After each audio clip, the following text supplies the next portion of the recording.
Hello friends, Android application development सीखने की series में आज हम देखेंगे रिसाइकलर व्यू। रिसाइकलर व्यू जो है हमारे पास एंड्रॉयड में एक बहुत ही इम्पॉर्टेंट जो है व्यू होता है। हमारे पास एंड्रॉयड के अंदर लिस्ट व्यू भी मौजूद होता है, लेकिन हम रिसाइकलर व्यू को ज़्यादातर यूज़ करते हैं अपनी एंड्रॉयड एप्लीकेशंस में। तो इस वीडियो में सबसे पहले तो मैं ये प्रोजेक्ट आपको बता देता हूँ कि इसमें हम क्या करने वाले हैं। फिर मैं आपको बताऊँगा कि लिस्ट व्यू और रिसाइकलर व्यू में क्या डिफरेंस है और कौन सा जो है ज़्यादा बेहतर है। ठीक है, तो ये हमारा प्रोजेक्ट है जिसमें हम कंट्रीज़ की एक लिस्ट शो करेंगे। जैसे कि मैंने ऑलरेडी लिस्ट व्यू में यही कंट्रीज़ की लिस्ट आपको दिखाई गई है। फिर इस पर हम किसी भी कंट्री पर अगर सेलेक्ट करते हैं, लेट्स से चाइना पे मैंने सेलेक्ट किया है, तो नेक्स्ट एक्टिविटी ओपन हो जाती है। और नेक्स्ट एक्टिविटी में हमारे पास तीन जो है व्यूज़ है। एक इमेज व्यू है, दो टेक्स्ट व्यूज़ है। एक टेक्स्ट व्यू के ऊपर कंट्री का नाम, और दूसरा जो टेक्स्ट व्यू है वो हमारे पास डिस्क्रिप्शन है कंट्री की थोड़ी सी। ठीक है, तो इस प्रोजेक्ट को जो है इस वीडियो में हम बनाएंगे इस सीरीज़ में। लेकिन ये है कि उससे पहले हम समझ लेते कि रिसाइकलर व्यू में और लिस्ट व्यू में क्या फ़र्क है, और लिस्ट व्यू क्यों ज़्यादा बेहतर है रिसाइकलर व्यू क्यों बेहतर है लिस्ट व्यू से। तो इसको समझने के लिए हम यहाँ वाइट बोर्ड पे आ जाते हैं। फॉर एग्ज़ाम्पल, हमारे पास ये एक मोबाइल का लेआउट है, मोबाइल की स्क्रीन है। ठीक है, आप इस वक्त इस पे ध्यान न दें कि डायग्राम जो है वो थोड़ी सी ख़राब है। बस इस पे आप फोकस करें कि ये हमारे पास मोबाइल की स्क्रीन है, और यहाँ पर लेट से ये कंट्रीज़ के जो आइटम्स की लिस्ट है वो शो हो रही है। 1 2 और ये हो गया 3। फॉर एग्ज़ाम्पल, मेरे पास 3 कंट्रीज़ की लिस्ट एक टाइम पे शो हो रही है। ओरिजिनल जो हमारी एग्जांपल है इसमें 4 लिस्ट शो हो रही है, लेकिन यहाँ पर मैं 3 से आपको जो है एग्जांपल दिखा रहा हूँ। तो बाकी जो 13, अब ये इस लिस्ट व्यू में हमारे पास, इस रिसाइकल व्यू में हमारे पास कितने हैं, 13 कंट्रीज़ की लिस्ट है। तो इस वक्त हमें 3 शो हो रही है, लेकिन जो बाकी 10 आइटम्स है वो कहाँ है, वो हमारे पास, अगर ये लिस्ट व्यू का केस होता तो हमारे पास वो लिस्ट व्यू के केस में इसके नीचे सारे के सारे इस तरह मौजूद होते एक दूसरे के नीचे। ठीक है, अप टू 13 ऐसे मौजूद होते।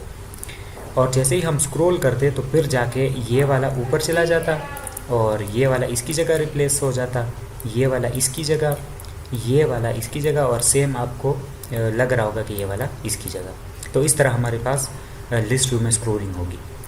लेकिन अब रिसाइकल व्यू में तो यही काम हो रहा है, तो दोनों में फ़र्क क्या है। तो लिस्ट व्यू में ये नुकसान है हमारे पास कि अगर इस वक्त मैंने 13 सिटीज़ पास की है तो 13 के 13 सिटीज़ के लिए मेमोरी मिलेगी। बेशक मुझे स्क्रीन पर इस वक्त 3 दिखाई दे रहे हैं, 1 2 और 3, लेकिन 13 के 13 जो आइटम्स हैं उनके लिए रैम ऑक्यूपाई होगा। ठीक है, तो ये जो है, अगर फ़र्ज़ करो 13 के बजाय ये 500 आइटम्स होते तो फिर, तो 500 आइटम्स के लिए मुझे मेमोरी कंज्यूम करनी पड़ती। दूसरा, जो लिस्ट व्यू है वो स्टैटिक है। स्टैटिक इस नेचर का है कि हम डेटा जैसे ही पास करते हैं और रन टाइम पे डेटा चेंज हो जाता है, तो हमारे पास ओवरऑल पेज को रिफ़्रेश करना पड़ता है या एक्टिविटी को रिफ़्रेश करना पड़ता है, तब जाके हमारी जो लिस्ट व्यू है वो रिफ़्रेश हो जाती है। ठीक है, रन टाइम पे आप ऐसा कोई मैकेनिज़्म नहीं है कि आपको लिस्ट जो है चेंज नज़र आए। आप मैनुअल अपने मेथड्स बनाते हैं और उसके थ्रू आप इसको रिफ़्रेश करते हैं। ठीक है, या एक्टिविटी दोबारा से ओपन करनी है, सादा जो लफ्ज़ों में कहे बंदा। लेकिन रिसाइकलर व्यू में हमारे पास क्या होता है कि इसके साथ ऑन डेटा चेंज का लिसनर लगा होता है कि जैसे ही डेटा चेंज होता है तो हम उस लिसनर को कॉल करते हैं, उस मेथड को, तो उस मेथड से ऑटोमेटिकली जो डेटा नया आया है तो इसमें शो होना शुरू हो जाता है। ठीक है, अब दूसरा जो अच्छी चीज़ है रिसाइकल में वो क्या है हमारे पास, वो ये है कि हमारे पास इस वक्त, अगर इसी एग्जांपल को मैं बताऊं उसके केस में, रिसाइकलर व्यू के केस में जाके, जैसे कि हम यूज़ करने वाले हैं अभी, तो उसमें क्या फ़ायदा है। उसमें ये फ़ायदा है कि फ़िलहाल आप स्क्रीन पे देख रहे हैं हमारे पास 3 व्यूज़ शो हो रहे हैं। तो अगर रिसाइकलर व्यू की बात की जाए तो रिसाइकलर व्यू में एक आइटम ऊपर के लिए स्पेस लेगा ये, ठीक है, रैम में जो जितने आइटम स्क्रीन पे शो हो रहे हैं उनके लिए स्पेस लेगा, 1 2 और 3, और एक आइटम नीचे इसके नेक्स्ट आइटम के लिए स्पेस लेगा। तो टोटल हमारे पास बात की जाए इस वक्त इस सिनेरियो में, तो हमारे पास 5 कार्ड्स के लिए स्पेस ऑक्यूपाई होगी। 3 जो शो हो रहे हैं, एक उससे प्रीवियस और एक उससे नेक्स्ट। ठीक है, इतनी स्पेस लेगा। अब इसको रिसाइकल क्यों कहते हैं, रिसाइकल इसलिए कहते हैं कि जैसे ही हम स्क्रॉल करेंगे तो लिस्ट व्यू की तरह ये वाला इधर आ जाएगा, ये कार्ड ये वाला कार्ड इधर चला जाएगा, ये वाला कार्ड इधर चला जाएगा, ये वाला कार्ड इसकी जगह ले लेगा। लेकिन ये जो टॉप वाला है ये ऊपर नहीं जाएगा, ये वाला मेमोरी से डिस्ट्रॉय हो जाएगा। लिस्ट व्यू में ऐसा नहीं था, लिस्ट व्यू में आपके पास ये डिस्ट्रॉय नहीं हो रहा था। लिस्ट व्यू में आपके पास सर्कल में वापस ऐसे आप मतलब एक ऊपर जाके एक जगह रुक जाता था, फिर आप स्क्रॉल डाउन करते थे तो आपको ये व्यू मिलता था, ठीक है। लेकिन रिसाइकल व्यू में ये डिस्ट्रॉय हो जाता है।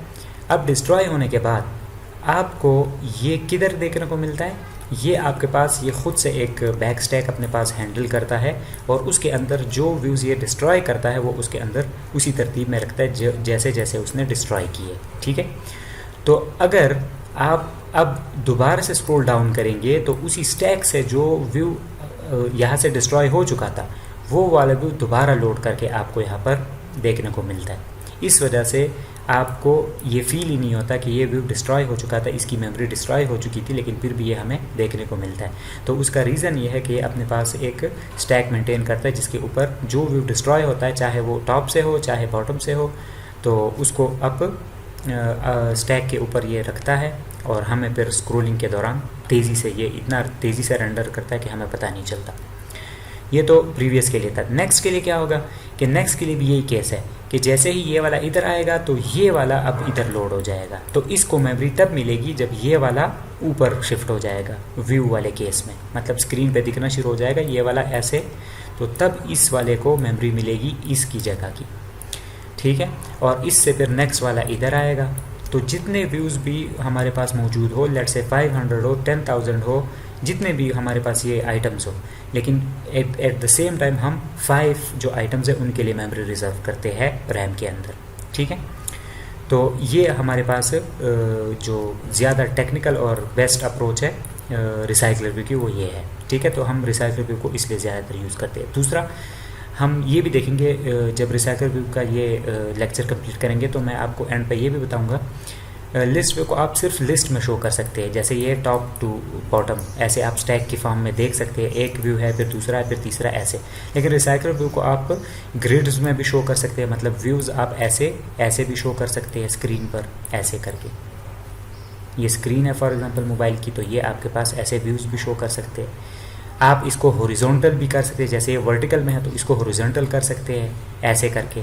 मिसाल के तौर पर ये मोबाइल की स्क्रीन है तो आप व्यूज़ को ऐसे भी कर सकते हैं, लेट्स से ये 1, ये 2, अगला इधर होगा, नेक्स्ट वाला इधर होगा, तो ऐसे करके आप horizontal scroll left scroll right कर सकते हैं और इन व्यूज़ को देख सकते हैं।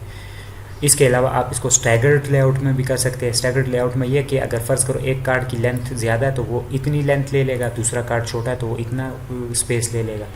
तो अगला जो है आप कॉलम्स पास करते हैं कि कितने कॉलम्स होने चाहिए, तो 2 कॉलम्स पास करेंगे तो इधर अगला होगा, फिर अगला इधर आएगा, फिर अगला इधर आएगा। तो मतलब आप इसके साथ कई सारे जो लेआउट्स है वो बना सकते हैं लिस्ट्स के, ठीक है। तो इस वजह से रिसाइकलर व्यू जो है आपके पास बेस्ट है, ठीक है। और लिस्ट व्यू को तभी यूज़ किया जाए जब आपके पास स्टैटिक कंटेंट हो, थोड़ा कंटेंट हो और आपको पता हो कि बस इतना ही मैंने लोड करना है। रिसाइकलर व्यू को आप उस अप्रोच के लिए यूज़ ना करें जब डायनामिक कंटेंट हो, कि मतलब रन टाइम पे डेटा चेंज हो रहा हो, तो लिस्ट व्यू आप यूज़ ना करें, रिसाइकलर व्यू यूज़ करें, ठीक है। तो ये बेसिक सा इंट्रोडक्शन था हमारे पास रिसाइकलर व्यू का। और अभी हम क्या करने वाले कि अभी मैं आपको एक और चीज़ बता देता हूँ कि इतनी सी बात तो हो गई कि ये डिफरेंस की, कि आपके पास डिफरेंस क्या है रिसाइकलर व्यू का और लिस्ट व्यू का। तो अभी हम जान लेते हैं कि अगर फ़र्ज़ करो मैंने रिसाइकलर व्यू को यूज़ करना है तो मेरे पास क्या क्या स्टेप्स है कि मैं रिसाइकलर व्यू को यूज़ करूँगा। तो पहला स्टेप तो डेफिनेटली यही है कि आप वो कार्ड आइटम बनाएंगे पहले स्टेप में जो आप शो करना चाहते हैं। जो हमारे केस में क्या है, यहाँ पर एक इमेज है कंट्री के फ्लैग का, यहाँ पर कंट्री का नेम है, यहाँ पर कंट्री की डिस्क्रिप्शन है जो 2 लाइंस में शो हो रही है और आगे डॉट डॉट ऐसे लगा हुआ, ठीक है। तो ये आइटम हम बनाएंगे। सेकंड जो स्टेप है, सेकंड स्टेप ये है कि आप एक मॉडल क्लास बनाते हैं। ये लाजमी है, ये जो स्टेप्स है ये हर तरह के जो रिसाइकल व्यू को आप यूज़ करेंगे ना, चाहे आप किसी भी तरह की एप्लीकेशन बनाते हैं तो रिसाइकल व्यू को यूज़ करने के यही स्टेप्स हैं। पहला आप ये आइटम बनाते हैं, आइटम बनाने के बाद आप मॉडल क्लास बनाते हैं। मॉडल क्लास जावा की है, आप कॉटलिन यूज़ करें तो कॉटलिन की क्लास होगी। तो आप एक क्लास बनाते, उसके अंदर वो सारा डेटा, वो सारे वेरिएबल्स बनाते जो ये डेटा कंटेन करेंगे, ठीक है। तो हमारे केस में सिर्फ 3 ही डेटा कंटेन हो रहा है, एक इमेज है, 2 टेक्स्ट व्यूज़ है।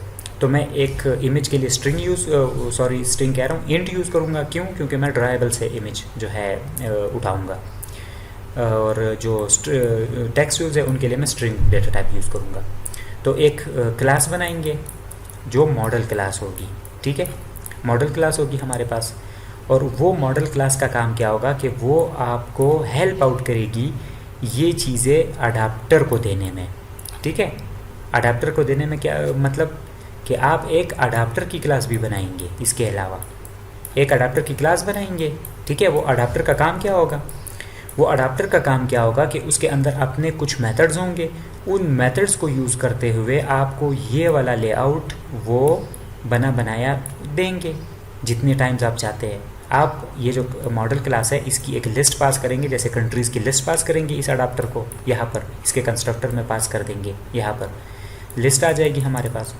उस लिस्ट के साइज़ के मुताबिक आपको ये वाले कार्ड ये अडाप्टर की क्लास बना के देगी, और हर कार्ड के ऊपर आपका जो कंट्री का फ्लैग है वो फ्लैग की जगह सेट करेगा, जो नेम है वो नेम की जगह सेट करेगा, जो डिस्क्रिप्शन है वो डिस्क्रिप्शन की जगह सेट कर देगा। फिर उसके अंदर अडाप्टर के अंदर ही हम उस एक आइटम के ऊपर क्लिक लिसनर लगाएंगे, जो कि उस डेटा को जिस कंट्री के ऊपर आपने, जिस कार्ड के ऊपर आपने क्लिक किया है, उस कार्ड का जो आइटम होगा, जो मॉडल क्लास से आइटम होगा कंट्री का, उसी कंट्री का डेटा आपको इंटेंट के थ्रू अगली एक्टिविटी पे ये भेज देगा, ठीक है। तो ये सिंपल से स्टेप्स थे। अभी हम प्रोग्रामेटिकली इस चीज़ को समझ लेते हैं। तो चले एंड्रॉयड स्टूडियो में चलते हैं और इस प्रोसेस को परफॉर्म करते हैं।